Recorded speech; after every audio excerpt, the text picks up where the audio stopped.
ಕೇಂದ್ರ ಸರ್ಕಾರದ ವಿರುದ್ಧ 1 ವರ್ಷಗಳಿಂದ ನಡೆಯುತ್ತಿರುವ ಪ್ರತಿಭಟನೆಗೆ ತಲೆಬಾಗಿದ ನರೇಂದ್ರ ಮೋದಿ ಸರ್ಕಾರ ವಿವಾದಿತ ಕೃಷಿ ನಿಯಮಗಳನ್ನು ಹಿಂಪಡೆದರ ಭಾಗವಾಗಿ ರೈತರ ಹೋರಾಟದಲ್ಲಿ ಹುತಾತ್ಮರಾದವರನ್ನ ಸ್ಮರಿಸಿ ರೈತ ಹೋರಾಟಕ್ಕೆ ಸಂದ ಜಯವನ್ನ ಆನಂದಿಸಿ ಕಾರ್ಮಿಕ ಹಾಗೂ ರೈತರ ಸಂಘಟನೆಗಳು ಹೊಸಂಗಡಿಯಲ್ಲಿ ವಿಜಯ ದಿನವನ್ನ ಆಚರಿಸಿತು.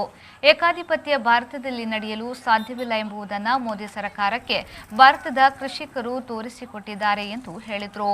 ಈ ಸಂದರ್ಭದಲ್ಲಿ ಅಖಿಲ ಭಾರತ ಕಿಸಾನ್ ಸಂಘಟನೆಯ ಕೇರಳ ರಾಜ್ಯ ಸಮಿತಿಯ ಸದಸ್ಯ ಕೆಆರ್ ಜಯಾನಂದ್, ಜಯರಾಮ್ ಬಲ್ಲಂಗುಡೇಲ್, ನೇತಾರರಾದ ಪ್ರಶಾಂತ್ ಕನಿಲಾ, ಕರುಣಾಕರ್ ಶೆಟ್ಟಿ, ಕಮಲಾಕ್ಷ ಕನಿಲಾ, ಶ್ರೀಧರ್ ಮಾಡ, ಗಂಗಾಧರ್ ಕೊಡ್ಡ, ರಾಮಚಂದ್ರ ಭಟಾಚೆ ಮೊದಲಾದವರು ಪಾಲ್ಗೊಂಡಿದ್ದರು.